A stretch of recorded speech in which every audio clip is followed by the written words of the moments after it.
when Hamilton came out and when all the, the glory and just incredible outpouring of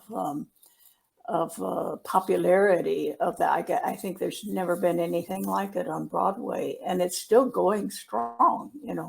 $200 a ticket minimum. And it's been made into a movie and everything. And I was so outraged that Alexander Hamilton was called an immigrant. And I thought, people don't understand what's the difference between a settler and immigrant. There was no such thing as an immigrant at the point that the United States was founded. And he came to the New York colony. So for him to go from a Caribbean British colony to a New York colony would be like any one of us, for me, let's say, to move to, or what I did, move from Oklahoma to California to go to college. Because these colonies, you were a citizen of the British Empire, you could move anywhere you wanted. If you were white, you were white Brit. Anywhere you wanted to any of these colonies as you wished. There was no immigration. First of all, there was no immigration laws at the time at all.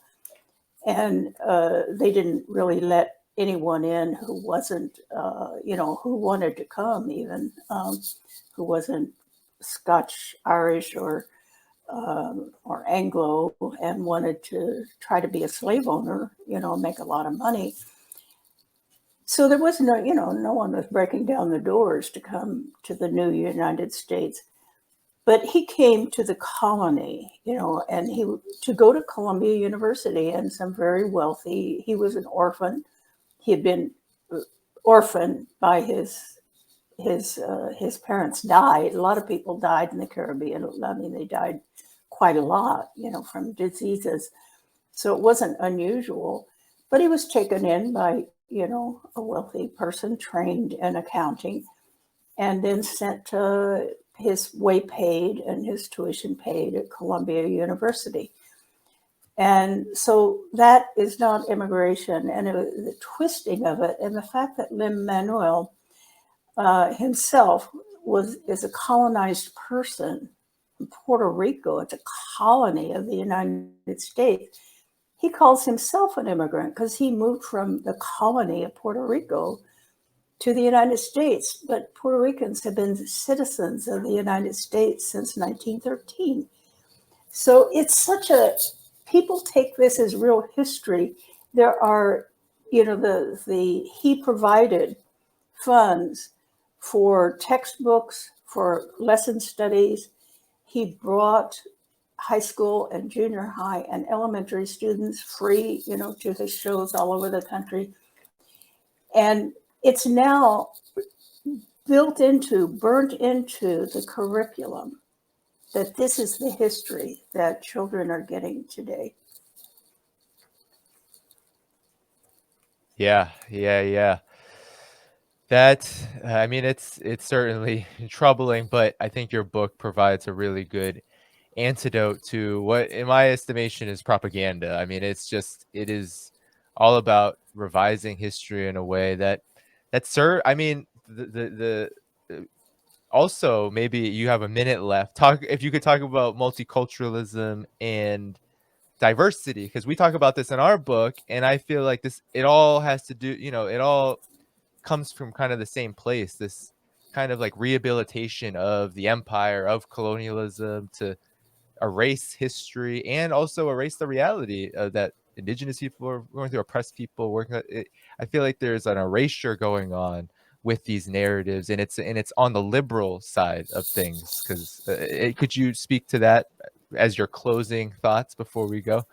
Yeah, and we can go a little bit more if you want to. If you have a couple of other questions. Yeah, sure. I'm not rushing off since we have time. Yeah,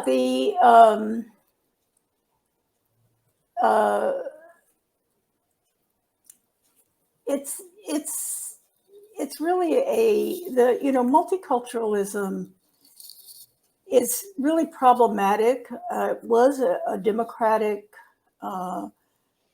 thing that I put it this way. Actually, I got this from one of my mentors, Jack Forbes, that what people were demanding in the 1960s, what African Americans, Native Americans, Puerto Ricans, Mexicans, Asian Americans, Vietnamese, Chinese, Japanese, all of these people were demanding that the education system address their reality and not just be this whitewashed Anglo-Saxon history of the United States, which most people living today, well, probably people my age, did use those books. That's what we had in school and even in university.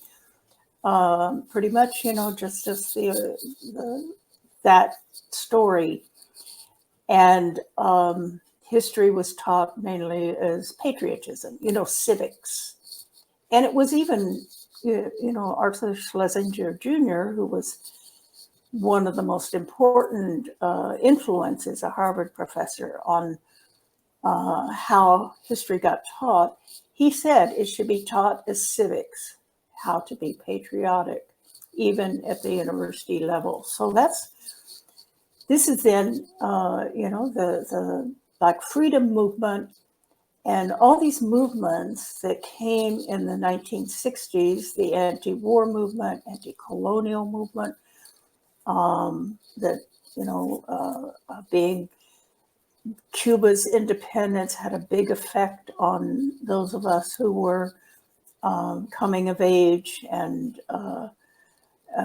we wanted to know more about it. We wanted to visit there, and it was barred.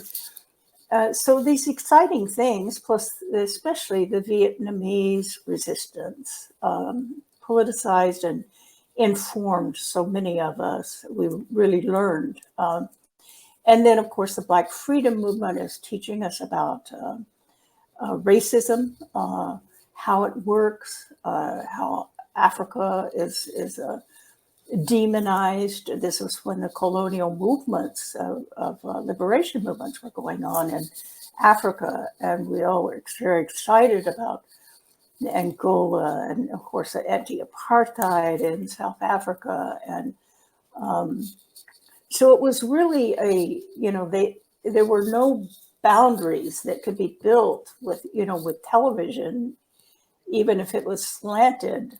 Basically, they didn't have many tricks at that time, and they just showed things going on around the world. I remember showing, I was so inspired by seeing all these Africans in their traditional clothing entering the United Nations as new nations. It was so beautiful to see this happening. And of course, TV got to be, not censored from the government, but, self-censored, that you didn't want to be thought to be communist, or red, because we came out of the Red Scare of the 1950s, and it was very strong still in the 1960s.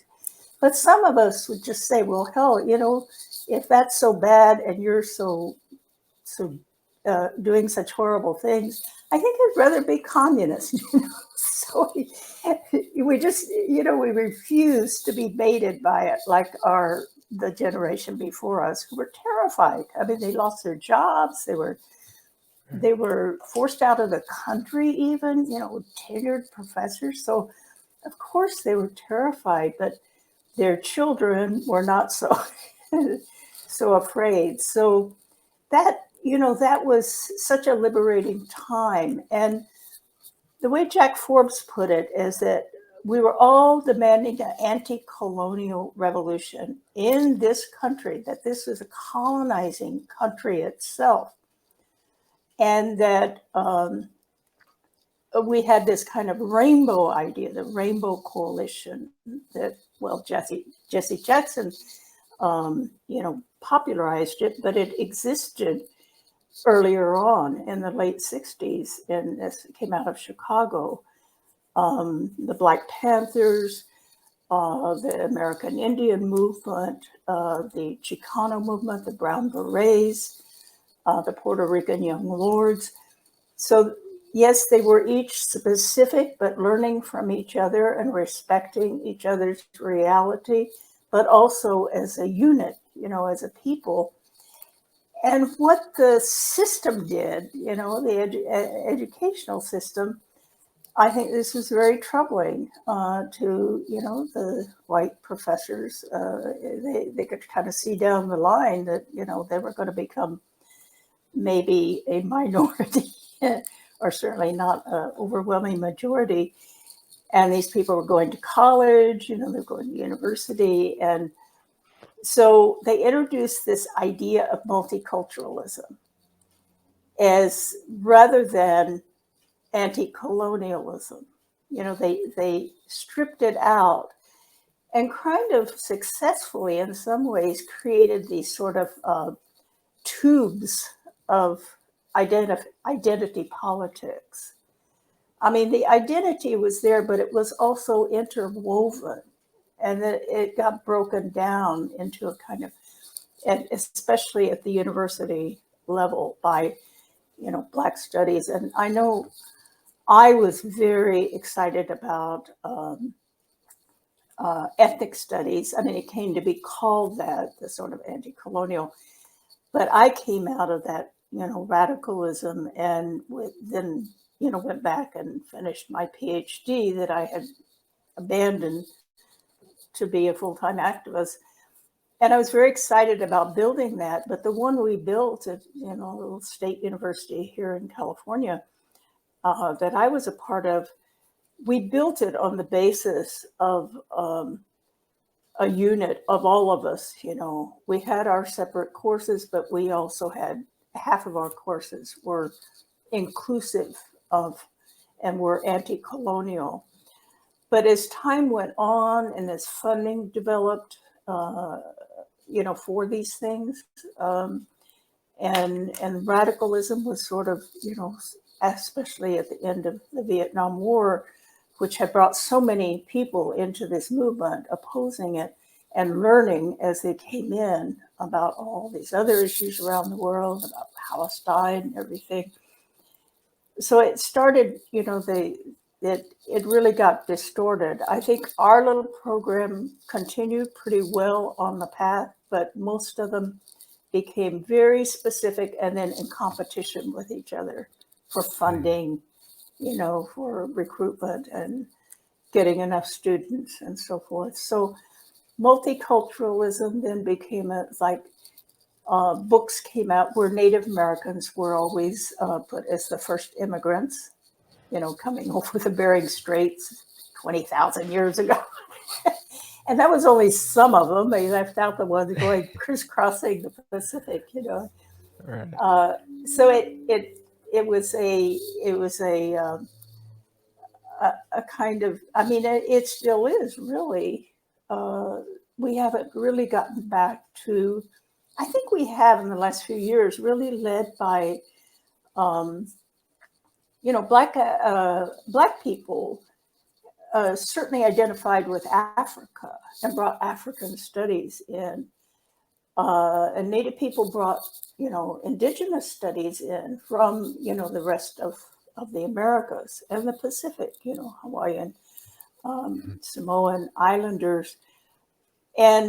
But I think this, the Red Nation and, AIM itself, so identified with colonialism, especially with Palestine.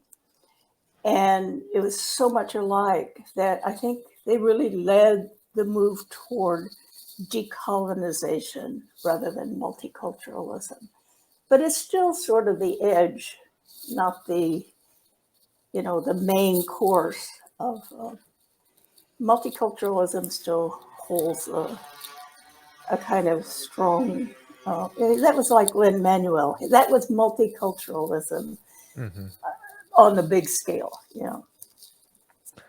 Yeah, huge emphasis. I mean, Hamilton is kind of like this inclusion on, it's almost like on steroids, because it was like putting black people in the roles of the colonizers Slave and the owners slave owners. and no It, slaves, no slaves in the thing.